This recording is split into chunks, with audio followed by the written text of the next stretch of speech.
There's just so much. You're listening to a Mamma Mia podcast.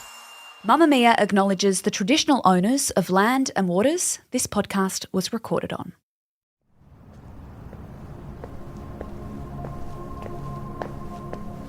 It's 2 minutes after midnight on Wednesday, June 13, 2018, and Eurydice Dixon removes her shoes as she strolls through Princes Park in inner Melbourne.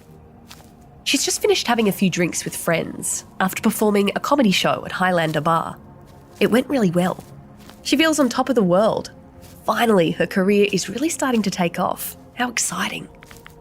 "I'm nearly home. How about you?" she texts her boyfriend as she strolls across the soccer pitch drenched in moonlight. Suddenly, she's yanked back by her hair and the back of her dress. A weight is on her chest. Her clothes are ripped open. She's being choked. Eurydice never makes it home.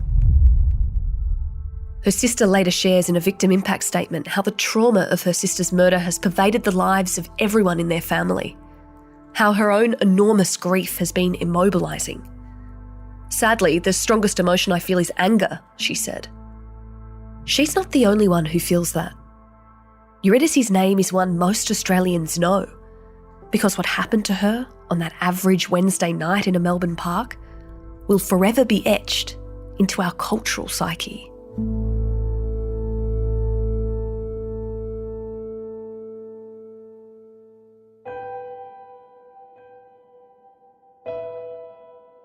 I'm Gemma, and this is True Crime Conversations, a Mamma Mia podcast exploring the world's most notorious crimes by speaking to the people who know the most about them.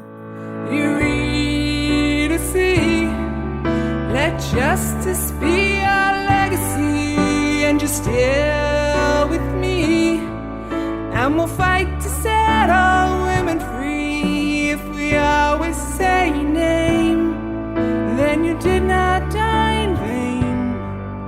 Eurydice. That song you just heard was written for 22-year-old Eurydice Dixon. It's a tribute to a beautiful life gone too soon and for all the women lost to violence. It's been 6 years today since the rape and murder of the up-and-coming comedian. 6 years since her boyfriend Tony and her family learnt the horrendous details of her death. 6 years since Melbourne and Australia more widely erupted with anger at the circumstances surrounding her murder. We learnt today of the terrible motive behind a murder that shocked Melbourne. The depraved crime that saw nationwide outrage and vigils in the days that followed. One of these marches is planned for this Monday and has already attracted the interest of thousands of people. It's being held in honour of Eurydice Dixon, who was murdered here in Princes Park.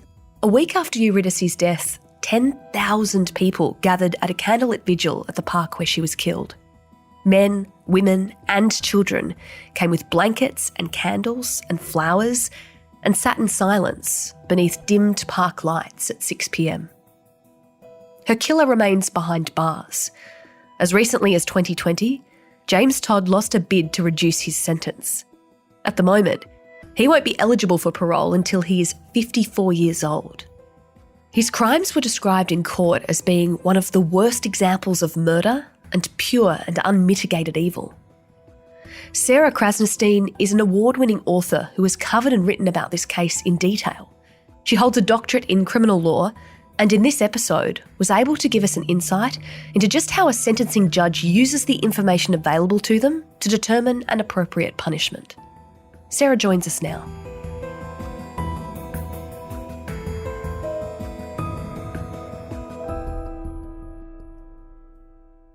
Before we focus on Eurydice's death, I'd like to talk about her life. What do we know about who she was and what she was doing with herself in 2018? Yeah, I mean, we can't talk about the crime that Jaymes Todd committed without talking about the woman he assaulted and killed, who was 22-year-old Eurydice Dixon. But I'm mindful of what her father said outside of the Supreme Court after Todd was sentenced, which was that Eurydice should be remembered for her wit, her courage, and her kindness, and not for her death. So in my piece about the case for the Monthly, I wrote that Eurydice Dixon was an artist, a comedian, and a writer, and the place to memorialize such an individual is not in the context of her murder. That's the last note of her song, and it was chosen by someone else. So at the same time, though, it's important that she is remembered. So I'll just mention a few things that I learned were important to her through her family and friends at the trial, and also in the context of a comedy show that they put on in her honor shortly afterwards. She lived in inner city Melbourne. She had made her first debut at the Melbourne International Comedy Festival in 2018. And the respect and love that she inspired in her friends and family was palpable in the courtroom.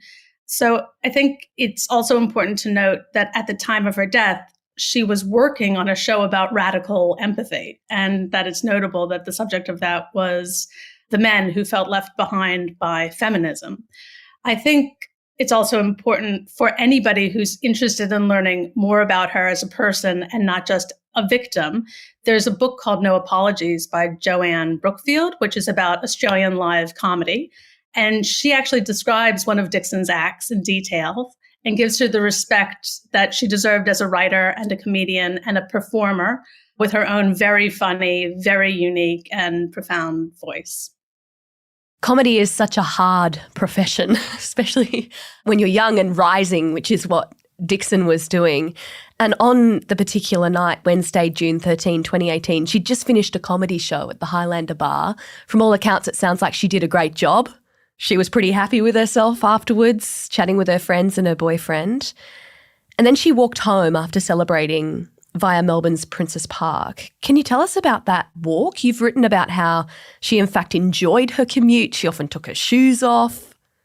It's a very Melbourne map that she covers. So she had just said goodbye to her boyfriend, Tony Magnuson, after the show, and they'd had a snack, kind of a late night snack. And he got on a tram and she started walking back to her place in the other direction. And so they saw each other for the last time outside of Flinders Street Station. So it's a very Melbourne iconic setting for what happens next. She walks through the city. There was a sense in the description and in the camera footage that she was kind of open to the world. And there was a mention which touched me kind of as a writer that she was seen kind of speaking to herself. And I think anyone who is a writer or writes comedy or does performances, we do that all the time. We're kind of living in a separate world all the time. Yeah, saying things out loud to process them. Exactly. So that was quite familiar to me. So she walks down through the city back towards the inner north where she was living.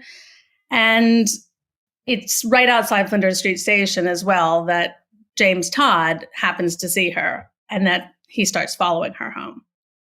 You know that park well. You've retraced Eurydice's steps. Is it a well-lit place? Is it frequented by many people at that time of night?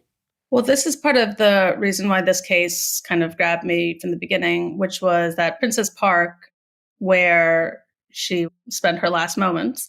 Like you mentioned, she does take off her shoes when she enters the park, which I think is this glorious image of, you know, a woman who is embracing this quality that I think is eroded in all of us by crimes like this, which is that openness to life and a kind of enjoyment of the moment and the place.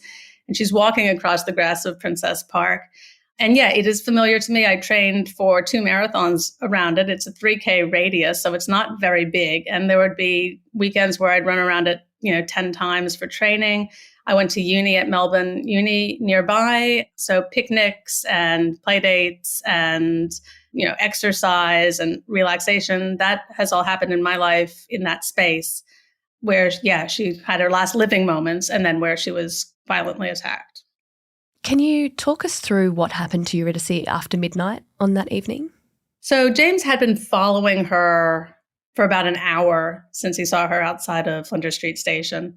She was walking, he was keeping a distance behind her. If she stopped to look at something or at a crosswalk, he would stop and roll a cigarette and pretend to just be hanging out. But he had his eyes on her the whole time. And the footage of that is quite chilling because it is very much like a hunter stalking prey. At around midnight, she texted her partner that she was almost home and to see if he had made it home safely as well. She was 900 meters from her home when she was walking across one of the soccer pitches of the park, and Todd attacked her from behind. He sexually assaulted her and strangled her, and she was killed not even a kilometer from her house. She was found the next morning, very early in the morning. How did they find her? So she was killed just after midnight, and she was found just before 3 a.m. by a man who was, like she had been, returning home from work. He was just a passerby. He was riding his bike across the soccer pitches in the dark, and he saw a figure on the ground, and he stopped to check on her. And then he called 000 when he found that she wasn't responsive. And he tried to administer CPR. And in the sentencing hearing, when we heard that evidence, it was immensely reassuring to know that, people will stop, and he doesn't know if what happened to her. And when he can kind of see that it's been violent, that doesn't stop him from trying to help. So that was quite life affirming. At the same time, there is something quite dark in the fact that he was going to just walk home in the same way that women have been, and would be again after this case was in the media, warned that we're not allowed to do. I want to talk about the evolution of the media coverage of this, but first of all, let's just talk about that initial coverage, because I'm imagining it would have been woman found murdered in local Melbourne park, signs of sexual assault. It would have been all of those initial kind of reports. Do you remember it breaking? How did it make you feel? Yeah, I remember that day after she had been found, and he confessed fairly quickly. And the day after that, he was brought into the magistrate's court and charged. So it was quite quick. And at that early stage, all that we knew was that this terrible crime had happened in Princess Park in the middle of the city, and the victim was extremely young.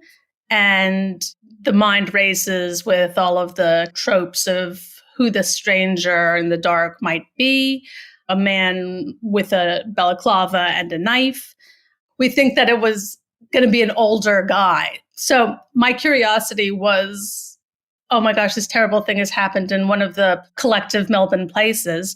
I wonder who it was. I can't believe how young this victim is. And so I showed up at the magistrate's court for that reason. And, we see Jaymes Todd walk out, and he was so young. Yeah, because he was 19. Surprisingly young, and a young 19. The way he carried himself, the kind of baby fat on his face, he presented like a child. You mentioned that it all happened quite quickly. Let's talk about that. Her killer surrendered to police. How did that all unfold? So one of the many chilling things about this crime is that the day of the murder had been very normal for Jaymes Todd, and so was the night after the murder. So he raped and killed Eurydice Dixon, and then he left the park with her phone, and he slept on a bench at a very nearby train station.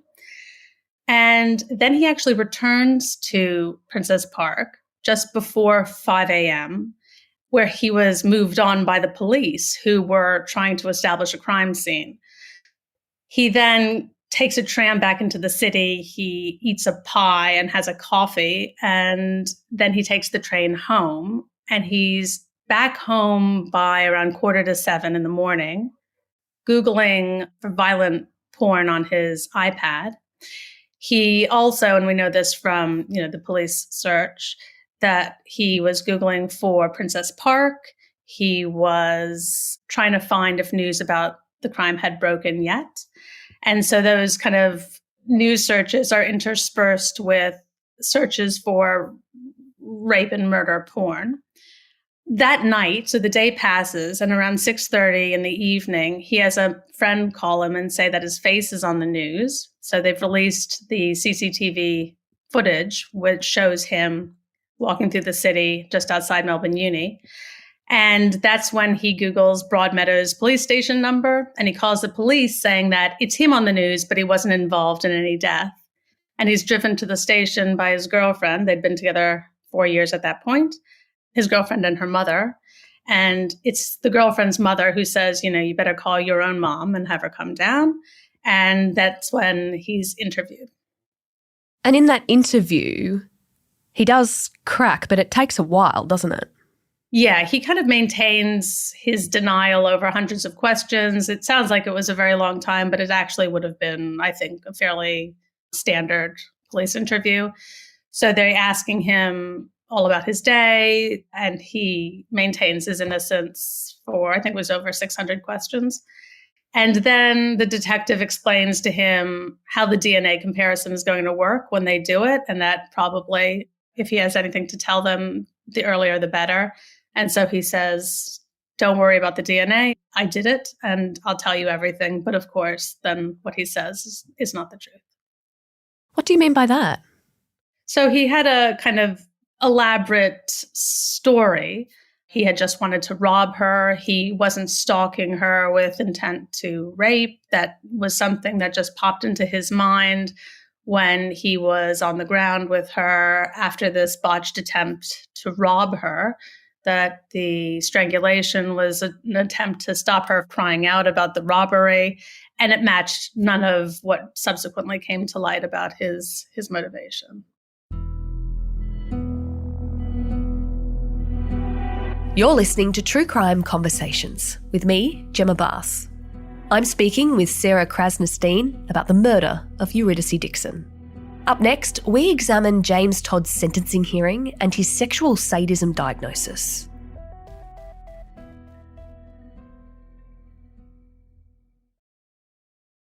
We know he eventually pleads guilty, so does that mean he does go with the prosecution and the police's version of events eventually? Well, yes and no. It means that for the purposes of what can be proved in terms of his conduct and his intention, that there is not a viable argument in favor of his innocence for the murder charge. But motivation is always an internal thing. The law has to just prove that he intended to kill her or that he intended to cause her serious harm.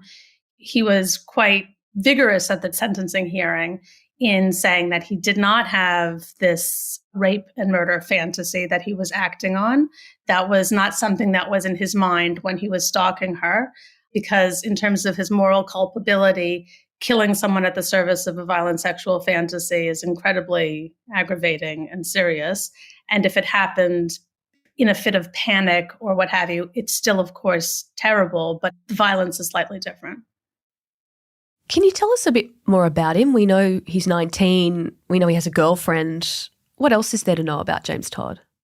So one of the things that was striking to me, and I think to many, given the activation in the media around this case, was the fact that obviously, as I said, he's so young at the time and that he had no prior criminal history. So this offending was the first the criminal justice system had ever seen of him.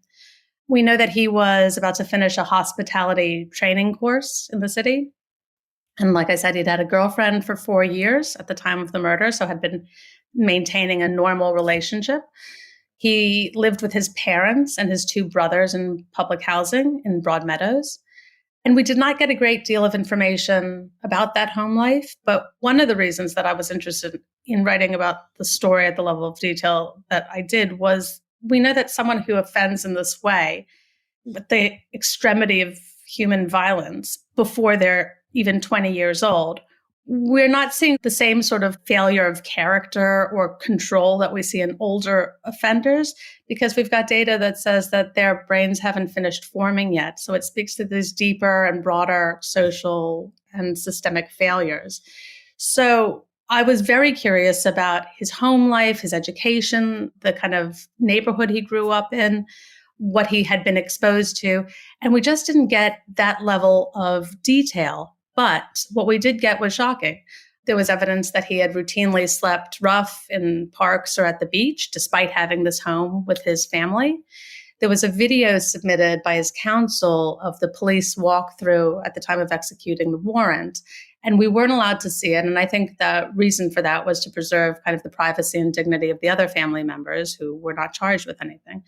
But the defense psychologist who had seen the video said it showed his home in a state of squalor that was the worst he'd seen in 18 years of practice as a forensic psychologist. Wow. So that was something that was quite shocking. And it was described verbally. So this is an environment where a family of 5 are living with multiple pets.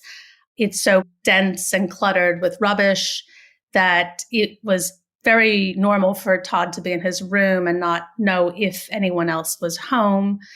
The level of squalor was so longstanding that the kitchen floor had collapsed and rotted away, and the cooking occurred in the bathroom near the toilet, which was clogged, and every room was stacked with rubbish and food waste.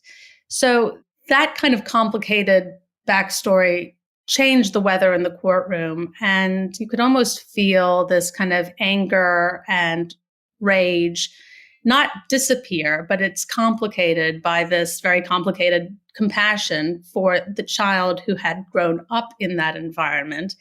And it made it harder to see him as a monster. That's something I still think about 5 years later. I've been in that courtroom every day for the past 3 weeks because I'm serving a double murder, which I'm writing about for my next book. And Todd's case made such an impact on me that there are moments when I can almost see everybody in the room as they were at the time. And it's always in the context of that plea and mitigation where we learned these details about his backstory. It is a hard one to wrestle in your mind because as you were telling me that, I was almost feeling a glimmer of, I don't know what it was, compassion for him. But then in the same instance, I'm thinking about what he did to Eurydice and I can't put the two together. So how do we look at what he experienced as a child in the context of what he did to another human being?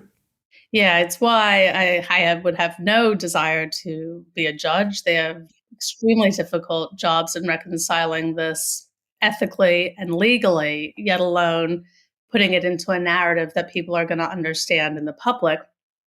Victoria is the same as every other Australian legal jurisdiction in that the job of sentencing for a criminal offense is always to match the seriousness of that offense with a unit of time and punishment. And so seriousness in the law's understanding is the harm that the offender caused and their moral culpability for it. So how much control they had, what choices they had. And so it's not just a one-size-fits-all proposition. So here, obviously, the harm was the greatest known to the law, the violation of the body and the taking of a life. But Todd's culpability was much more complex. So the judge in this case was Justice Kay, the Victorian Supreme Court. And the task before him was to knit together or balance all of these factors which were pointing in different directions. So on the one hand, we had Todd's extreme youth, and there are special rules that apply for young offenders. And that's generally anyone under 26. There was also the psychological and medical considerations, which was he had had a longstanding diagnosis of autism spectrum disorder. And the question was how that did and did not interact with the other diagnoses that he had and this background of social deprivation that he had had at home and his high volume exposure to violent porn. So this was a very complicated thing to unscramble. It's like unscrambling an omelet. So he has the autism spectrum disorder. He also had sexual sadism disorder. So that's a paraphilia. And I didn't understand paraphilias before this case, but they are conditions in which sexual pleasure depends on fantasizing about and engaging in extreme sexual behavior. They become disorders when they threaten harm or cause distress. So the sexual sadism disorder that he had was characterized by deriving sexual pleasure through causing, witnessing, or fantasizing about a non-consenting individual's pain. And both the forensic psychologist for the prosecution and the forensic psychologist for the defense agreed that it was not possible to treat the paraphilic interest that was underlying the disorder. So that was something that spoke to his extreme dangerousness to the community going forward. On the other hand, the way it interacted with his autism disorder was something that would have normally deserved mitigation because these are things that are outside of his control. And again, it was mentioned in the court, and I think it's important to always mention in the discussion that there's nothing about that autism diagnosis that meant that he would be violent. No. It was this stew of factors that were very personal to him and that they interacted in a particular way. And so that's what the court was looking at. Can I ask, the sexual sadism disorder, had he been diagnosed with that prior to all of these proceedings? Did we know that he had this for a while? No, it was only in the context of the sessions that he'd had preparatory to the sentencing plea. So to see how he was built and what was relevant. He had had previous interactions with child psychologists from a very young age to deal with social and emotional issues and mood regulation issues. But no, this didn't come out. And indeed, the very nature of it was that it was quite hidden before it reached this stage. And that's part of why it was so terribly dangerous, is that no indication of it had been picked up previously. In any of these sessions, did Todd share any insights into why he picked Eurydice, how he picked her, why he decided to do what he did? Not in the context really of the sessions, but there was a phone call that he'd had that was recorded, of course, from prison to his father, in which he spoke about the living out of this fantasy and that it hadn't matched what he had hoped and that he hoped it would be better next time, which was a distressing thing to hear. But no, not that I know of. Can you expand more on those victim impact statements? They're such an important part of the process where the family gets to have their say before a sentence is handed down. Yeah, so in Victoria, at least, anyone who is affected by the crime can file a victim impact statement, and those can be kept private for the judge to read, or they can be read out in court. And Dixon's sister read out hers, and she stood next to their brother. And she described, understandably, how the trauma of her sister's murder had pervaded the lives of the family and the immobilizing impact of her grief on her own life, how it had shifted the course of her life. And she spoke with sadness about her anger, which I think all of us can understand. Dixon's partner, Tony Magnuson, read out his statement, and he similarly explained kind of the shockwaves of the loss in his own life. And they're extremely difficult things to read, yet alone to be in the room for, because I am filled with the kind of acute awareness that, but for the grace of whatever you want to call it, that could be me at any moment. And yeah, you see the great cost of the individual example of these staggering statistics about violence against women. I was quite moved by the way her dad spoke in and around the court case, because he actually shared compassion towards Todd's family as well, which he doesn't have to do and which would have been so hard when everything is still so fresh. Oh, it was the most magnificently enlarged human experience to see a parent who is still grieving their child show concern for the person who took that life. You know, he said he extended his sympathy to those who loved Todd and that it was a terrible tragedy all around, and that he wished for Todd to get better and that he thought Eurydice would have also wished for Todd to get better. And it was a little window into this family that she came from and this element that was in the heart of her artistic work, which was, like I said, this radical compassion as the only way of fixing all of these problems, which ultimately killed her. So it was tragic, but very powerful to see her father saying that. Let's talk about Todd in that courtroom, because apparently he wept during some of these statements, but you think otherwise. You were there. Tell us, how did he react?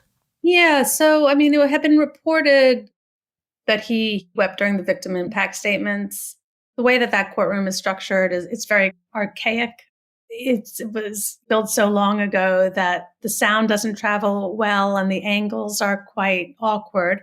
The press box is kind of like these two pews, and they're next to the dock where the accused sits behind a plexiglass screen.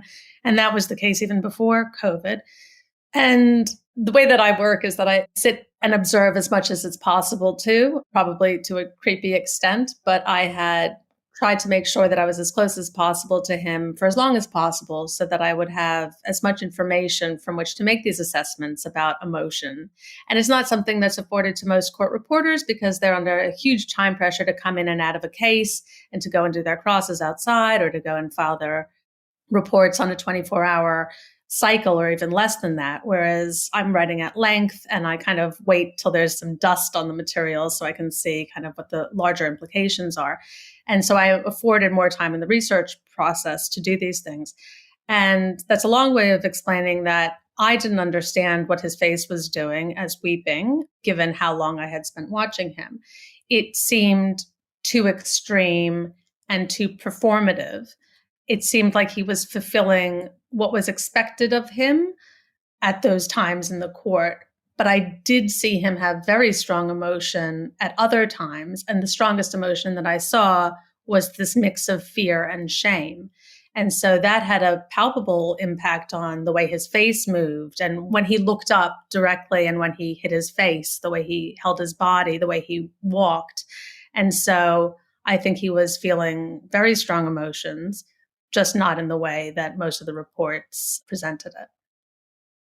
The sentence that Todd received, you yourself described it as surprising.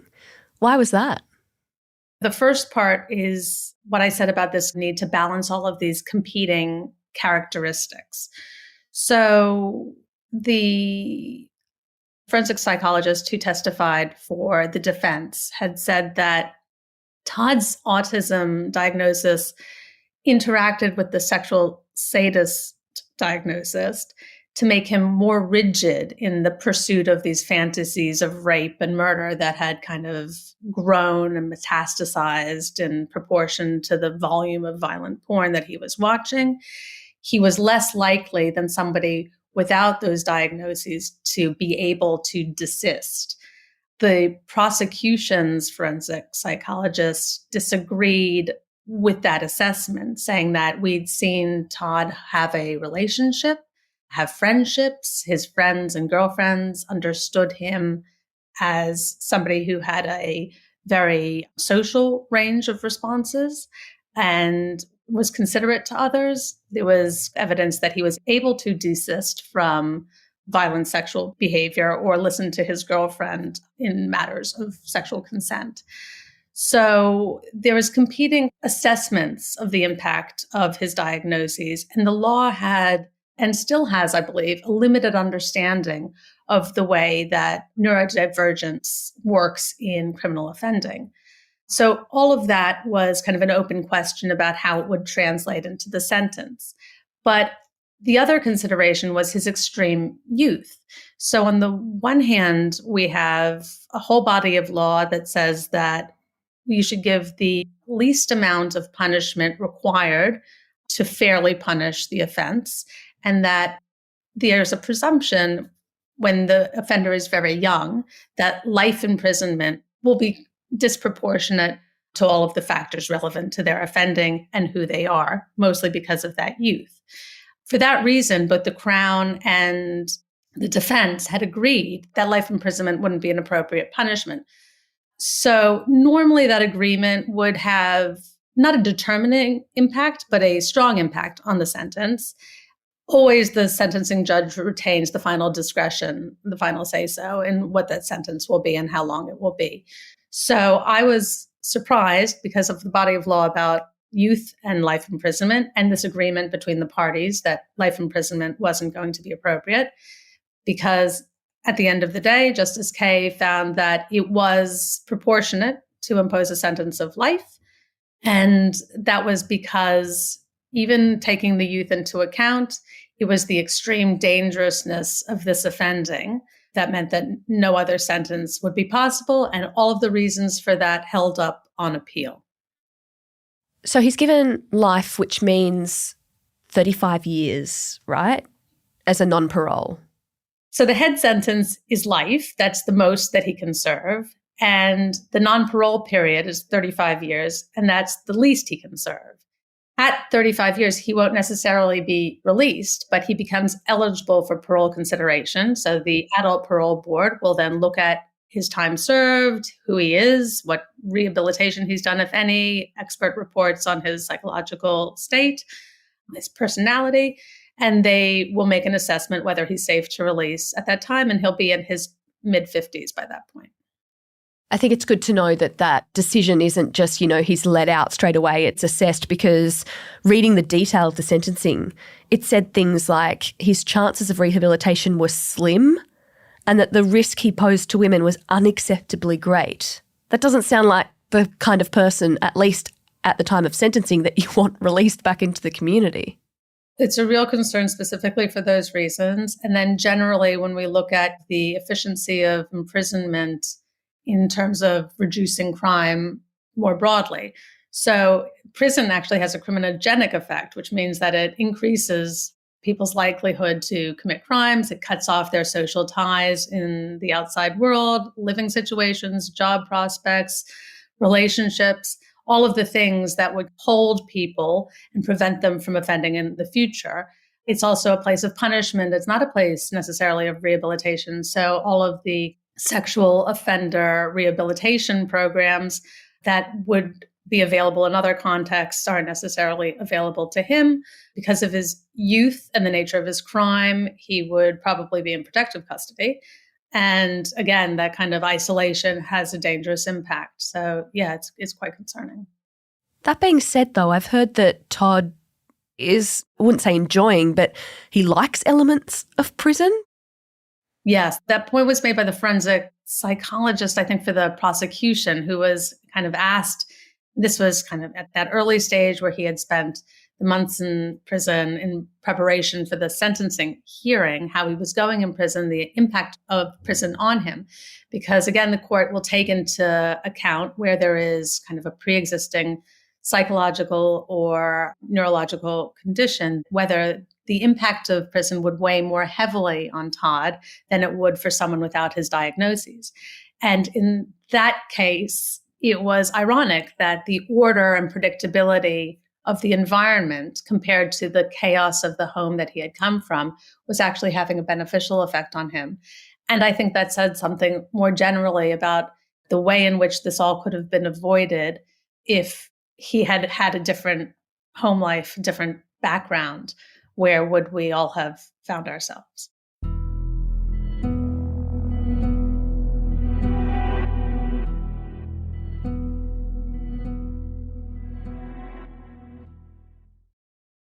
I want to move away from Todd now and get back to Eurydice and the community response to what happened, because the only word that I can come up with is anger. It felt like when everything started to come out, the response was huge, wasn't it? We'd had 2 previous explosively violent stranger murders of young women in Melbourne just in the previous months before this matter was heard.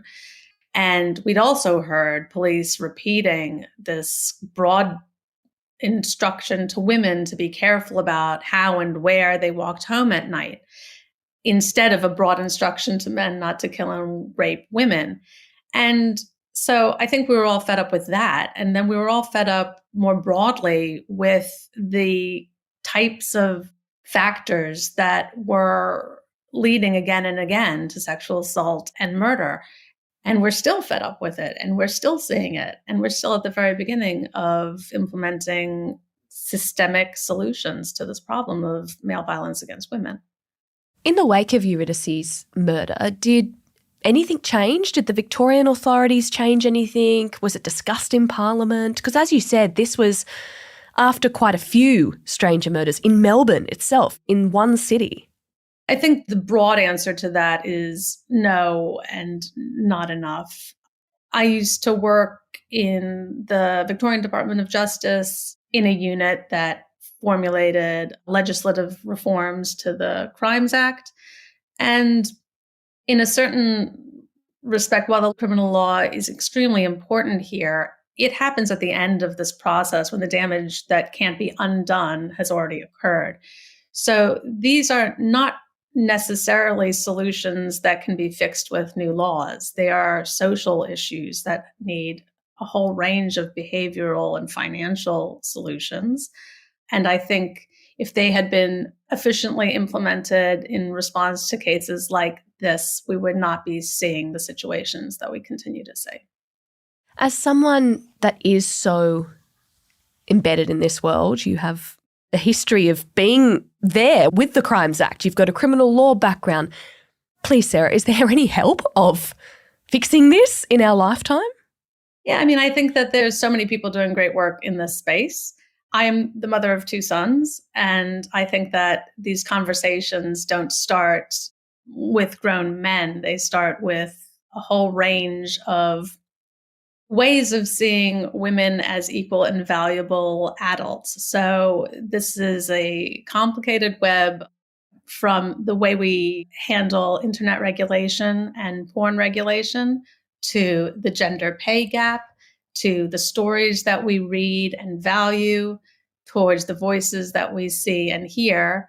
Are women being treated equally as real human people? And then how we talk about what masculinity means, the pressures and kind of expectations on men, and how that plays out in politics and in sports and in society, economically. And so, this is a broad systemic issue. It's a unified field, and there's many people working in the space. But as I said, we're still at the very beginning of taking it seriously enough to ask these questions about what the solutions look like. It does make me feel a little bit better that you're at least hopeful, though, that we can see change.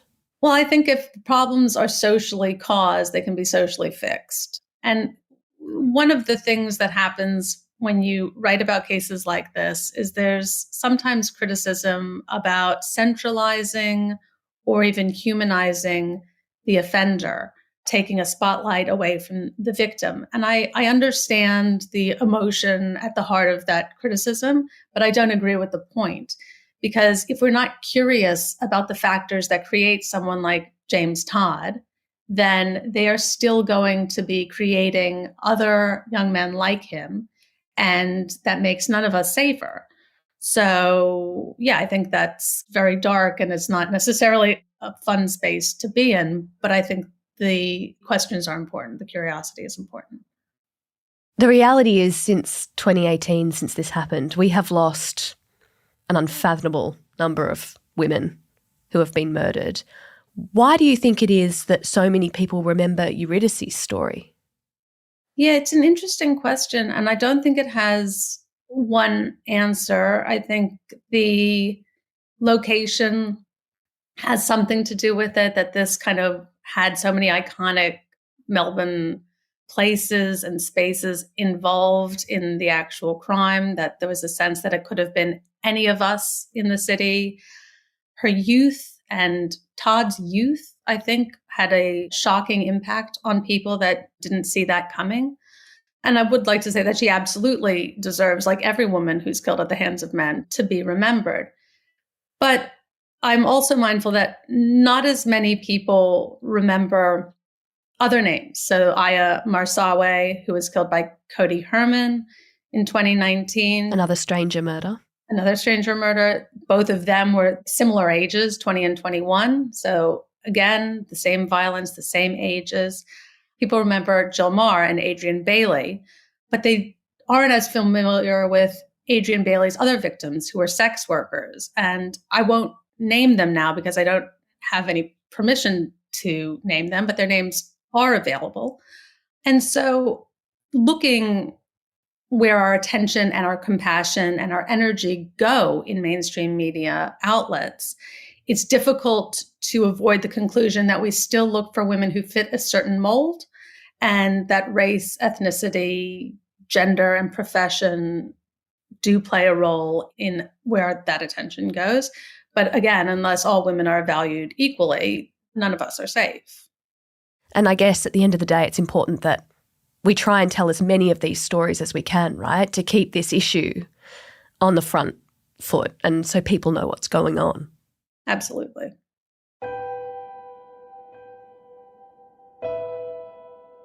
Thanks to Sarah for assisting us to tell Eurydice's story. Sarah has written about a number of the women mentioned in this interview, like Eurydice, like Aya. You can find her work linked in our show notes.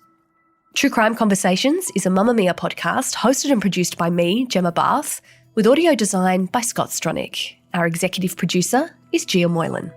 I'll be back next week with another True Crime Conversation. In the meantime, if you have a case you think we should cover next, send us an email to truecrime@mamamia.com.au.